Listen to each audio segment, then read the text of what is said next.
जालन्यात एका पोलीस उपनिरीक्षकानं आत्महत्या केली आहे। प्रभाकर रसुमराव पठाडे असे या पोलीस उपनिरीक्षकाचं नाव आहे। नियंत्रण कक्षाच्या पाठीमागे जाऊन स्वतःच्या पिस्टलनं डोक्यामध्ये गोळी झाडून आत्महत्या केली। रात्री 12 वाजताची ही घटना आहे। आत्महत्येचं कारण मात्र कळू शकलेलं नाही।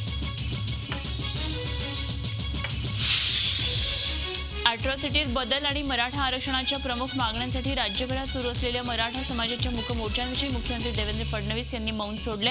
अॅट्रॉसिटी कायद्याचा काही प्रमाणामध्ये दुरुपयोग होतो असं मुख्यमंत्र्यांनी मान्य केलं। मराठा समाजाचा आक्रोश गेले अनेक वर्षांपासून आहे असं सांगताना सर्वांशी सामंजस्याने चर्चा करण्याची तयारी मुख्यमंत्र्यांनी दाखवली आहे। मोर्चांना प्रतिमोर्चे काढण्यात महाराष्ट्राचं भलं नाहीये असं मुख्यमंत्र्यांनी म्हटलंय। त्याचप्रमाणे मराठा आरक्षणाविषयी राज्य सरकार गंभीर आहे आणि त्यासाठी कोर्टात 70 पुरावे सादर करणार असल्याचं मुख्यमंत्र्यांनी स्पष्ट केलं। मोर्चाचं ओरिएंटेशन बघितलं तर बाबा दलितांच्या विरुद्ध मोर्चा आहे नाही, हा बिलकुल नाही आहे।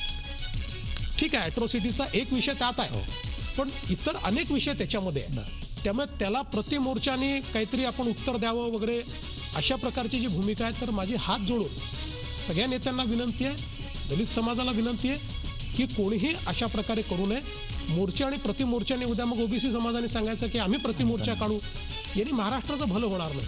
हे जे राज्यात निघत असलेल्या मोर्चांबाबत अमृता फडणवीस यांनी आपलं मत व्यक्त केलं। सध्या राज्यात महिला अत्याचाराबाबत मोठे मोर्चे निघत आहेत। मोर्चे हे राग व्यक्त करण्याचं साधन आहे आणि ते स्वाभाविक आहे। कोणाच्याही मुलीवर असा अत्याचार झाला तर तो राग स्वाभाविक आहे। महिलांवर होणाऱ्या अत्याचारावर पोलिसांनी तातडीनं कारवाई केली पाहिजे असं मत देखील अमृता फडणवीस यांनी व्यक्त केलं।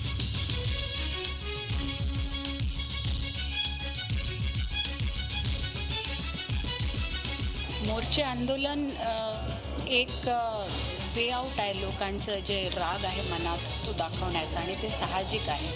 आज कोणाच्याही पोरीला असं झालं तर तो उतरेलच रस्त्यावर, पण त्याच्या व्यतिरिक्त आपल्याला हे पाहावं लागेल की प्रत्येक फॅमिलीमध्ये ही जाणीव आहे की मुलीला आणि मुलाला एका प्रकारे वाढवायचं। मुलाला ते प्रेफरन्सेस देऊन की तू वेगळ्या प्लॅनेटमधला असं तुम्ही वाढवलं तर तोच बाहेर जाऊन अत्याचार करतो।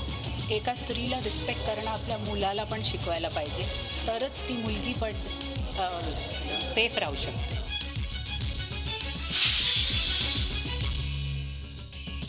मराठा समाजाला आंदोलनं करायची सवय नव्हती। हे मोर्चे मराठा समाजाच्या आरक्षणासाठी व्हायला हवे होते, मात्र यासाठी कधी झाले नाहीत। मोर्चे काढण्याला आमचा विरोध नाही, पण या मोर्चाची दोन जातीमध्ये दुरावा होणार नाही याची काळजी घेतली पाहिजे। या दोन समाजामध्ये फूट होणं हे राज्याच्या हिताचं नाही असं मत आठवले यांनी व्यक्त केलं।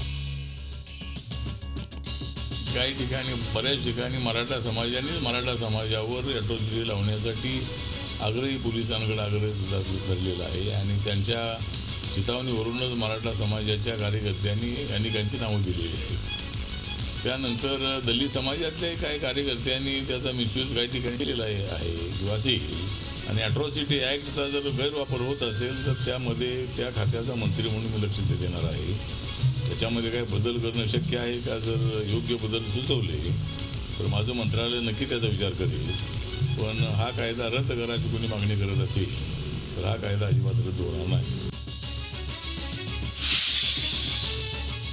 मुंबई नागपूर एक्सप्रेस कॉरिडॉर या मुख्यमंत्री देवेंद्र फडणवीस यांच्या महत्त्वाकांक्षी प्रकल्पावरून राजकीय वातावरण तापण्याची चिन्ह आहेत। या प्रकल्पासाठी मुंबईमधल्या वांद्रे रेक्लेमेशनमधल्या MSRDCचा भूखंड खासगी संस्थेला विकून त्यातून मिळणाऱ्या निधीतून हे काम होणारे शिवसेना आणि मनसे या दोन्ही राजकीय पक्षांनी या प्रकल्पासाठी मुंबईमधल्या भूखंड विकण्याचा आक्षेप घेतलाय। युवासेना प्रमुख आदित्य ठाकरे यांनी मुख्यमंत्र्यांना पत्र लिहून आपलं मत मांडलं तर भूखंडातली काही जागा सरकारनं सर्वसामान्य मुंबईकरांसाठी क्रीडांगण म्हणून राखीव ठेवावी।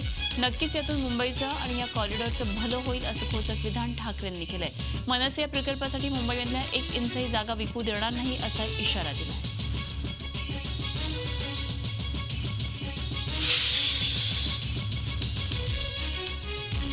पालघर जिल्ह्यातल्या कुपोषणामुळे होणाऱ्या बालमृत्यूवरून आता राजकारण रंगू लागले। या बालमृत्यूला आदिवासी विकास मंत्र्यांसह महिला आणि बालकल्याण मंत्री जबाबदार असल्याचं सांगत धनंजय मुंडे यांनी पंकजा मुंडेंवर हल्लाबोल केला। तसंच मुख्यमंत्र्यांनी दोन्ही खात्याची चौकशी करण्याची मागणी त्यांनी केली।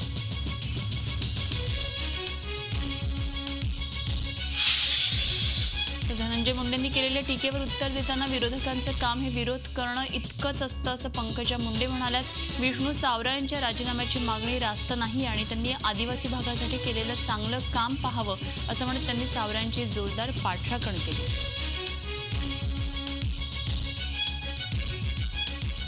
शासन त्याच्याबद्दल गंभीर आहे, कटिबद्ध आहे आणि वेगवेगळ्या पद्धतीने न्यूट्रिशन पॉलिसी असेल किंवा कुठे मेडिकल हेल्प असेल या वेगवेगळ्या पातळीवर हे विषय हाताळले जातात. कुपोषण आणि दुर्दैवी मृत्यू मुलांचे होत राहणं याच्यावर इलाज शोधणं हे आमचं प्रायोरिटीचं काम आहे. राजकारण त्याच्यावर करणं हे नाही.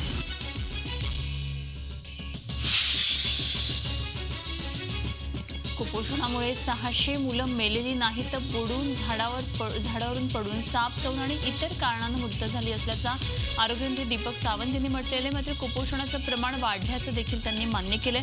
सर्व विभागाच्या योजना एकत्र करून राबवल्या तर कुपोषण दूर होईल यासाठी मुख्यमंत्र्यांकडे विनंती केली असल्याचं देखील त्यांनी सांगितलंय.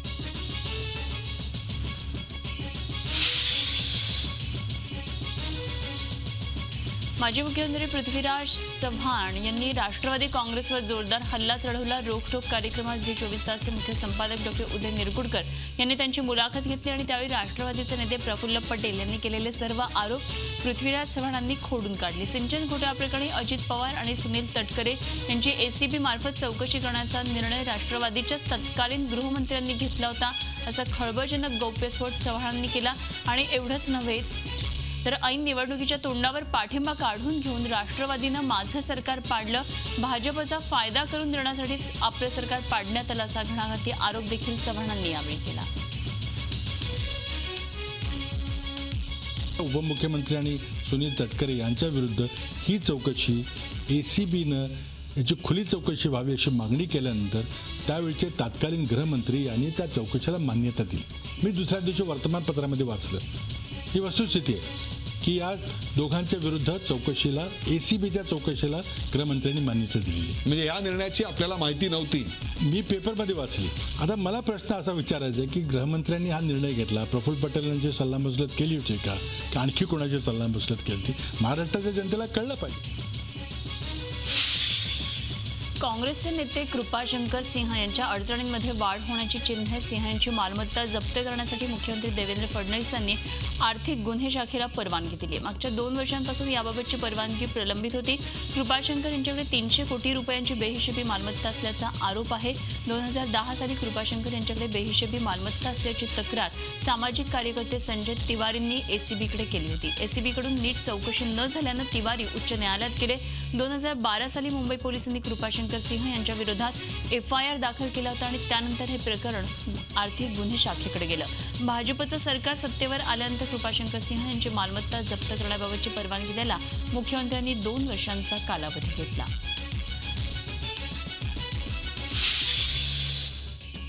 पुण्याचा विकास आराखडा हा पुढच्या 2 महिन्यांमध्ये मंजूर करणार असल्याचं मुख्यमंत्री देवेंद्र फडणवीस यांनी सांगितले. गेल्या 2 वर्षात या सरकारनं 70 विकास आराखडे मंजूर केलेत. डिसेंबर 2017 अखेर राज्यातल्या प्रत्येक जिल्ह्याचा प्रादेशिक आराखडा तयार करणार असल्याचं त्यांनी सांगितलं. पुढच्या 2 महिन्यात सर्व पालिकांचं बांधकाम ही नियमावली डिजिटल करणार असून मुंबई, पुणे, नागपूर ही शहरं वायफाय सिटी करणार असल्याचं त्यांनी सांगितलं.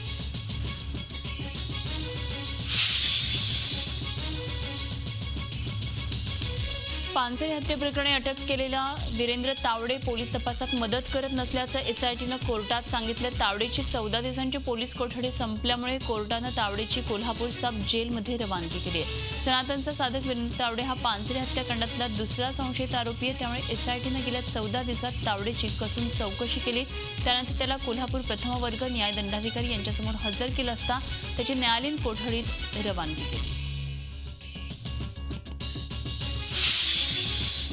वेगळा विदर्भ राज्याच्या मागणीसाठी विविध आंदोलनांची मालिका राबवली जाते. नागपूरचं हिवाळी अधिवेशन अगदी पुढे असताना विदर्भवाद्यांनी विविध भागात मागणी पुढे रेटण्यासाठी जनजागरण सुरू केले. 3 आणि 4 ऑक्टोबर रोजी नागपूरमध्ये 3ऱ्या विधानसभा सत्राचं आयोजन करण्यात आलं आहे. तर आगामी काळात दिंडी यात्रा काढून सत्ताधाऱ्यांना घेरलं जाणार आहे. मुंबई इथं विदर्भवादी नेत्यांच्या पत्रकार परिषदेत धुडगूस घालणाऱ्या महाराष्ट्र नवनिर्माण सेनेचा निषेध करून विदर्भवाद्यांनी यवतमाळमध्ये राज ठाकरे यांच्या प्रतिकात्मक पुतळ्याचं दहन केलं. मुंबईत विदर्भवादी नेते माजी आमदार ॲडव्होकेट वामनराज चटपांच्या पत्रकार परिषदेत घुसून मनसे कार्यकर्त्यांनी धुडगूस घातला होता. ज्येष्ठ नेत्यांशी उद्धटपणे वागणं ही मनसेची संस्कृती असली तरी विदर्भ द्रोह्यांना सडेतोड उत्तर दिलं जाईल असं सांगत विदर्भवादी कार्यकर्त्यांनी राज ठाकरे यांच्या प्रतिकात्मक पुतळ्याचं दहन केलं.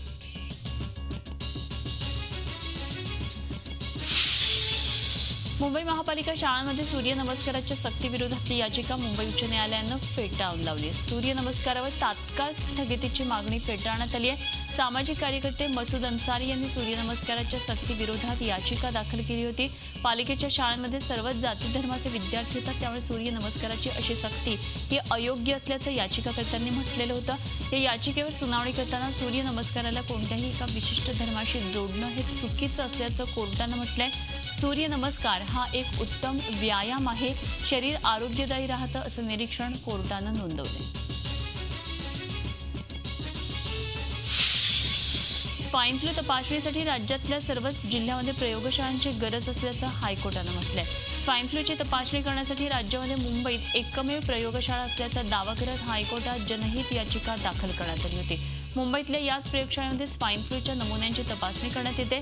राज्याच्या विविध भागातून आलेले नमुने सुद्धा तपासणीसाठी मुंबईतल्या याच प्रयोगशाळेमध्ये पाठवण्यात येतात. या याचिकेवर सुनावणी करताना राज्यामध्ये आणखी प्रयोगशाळांची गरज असल्याचं निरीक्षण कोर्टानं नोंदवलंय. तसंच या संदर्भात अधिकाधिक सुविधा मिळाव्यात यासाठी काय उपाययोजना करण्यात येणार आहेत त्याचा तपशील देण्याचे निर्देश कोर्टानं सरकारला दिले.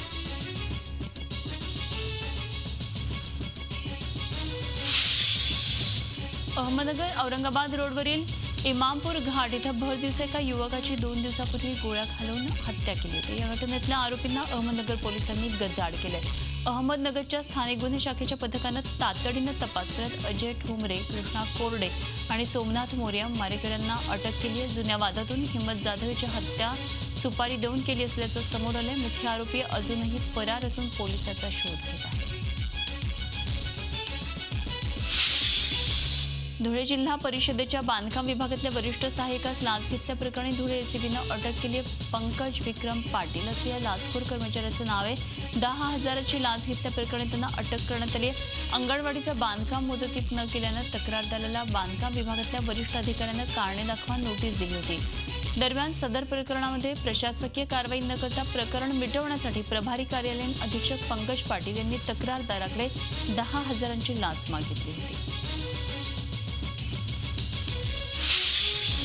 रेशन दुकानदारांच्या खोट्या तक्रारी करून त्यांना ब्लॅकमेल करणाऱ्यांची संख्याही मोठ्या प्रमाणावर वाढली असून असाच प्रकार बुलढाणा जिल्ह्यातल्या लोणार तालुक्यातल्या टिटवी इथं घडला. एका व्यक्तीच्या तक्रारावरून टिटवी इथल्या महिला बचत गटाला मिळालेल्या स्वस्त धान्याची तक्रार तहसीलदार यांच्याकडे केली आणि त्यांच्या तक्रारीवरून दुकानाला ग्राहकांना वितरित करण्यासाठी देण्यात येणारा रेशन माल पुरवठा विभागानं थांबवला.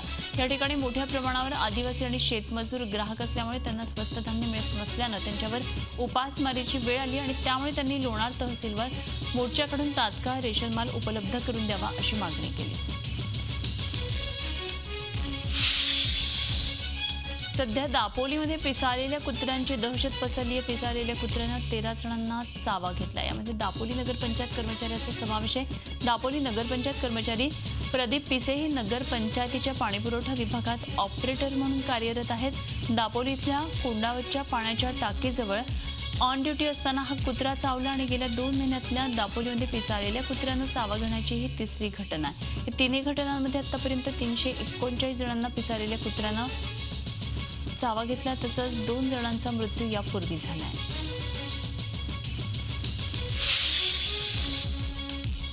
गडचिरोली जिल्ह्यातल्या विविध आदिवासी विद्यार्थी वसतिगृहामध्ये वास्तव्याला असणाऱ्या विद्यार्थ्यांनी अचानक आंदोलनाचा पवित्रा घेतला. एकूण 20 मागण्यांसाठी हे आंदोलन जिल्हाधिकारी कार्यालयापुढे करण्यास मनाई करण्यात आल्यावर विद्यार्थ्यांनी वसतिगृहामध्ये आंदोलन करत आपली नाराजी प्रकट केली. दरम्यान विद्यार्थ्यांच्या एकूण 20 मागण्यांपैकी सर्वांवर सकारात्मक चर्चा झाली असून काही प्रस्ताव हे वरिष्ठ पातळीवर पाठवले गेल्याचं अधिकाऱ्यांनी स्पष्ट केलं. या आंदोलनामध्ये वसतिगृहातल्या विद्यार्थी नेमके किती आहेत याचाही आढावा घेत आहोत अशी प्रतिक्रिया अधिकाऱ्यांनी दिली.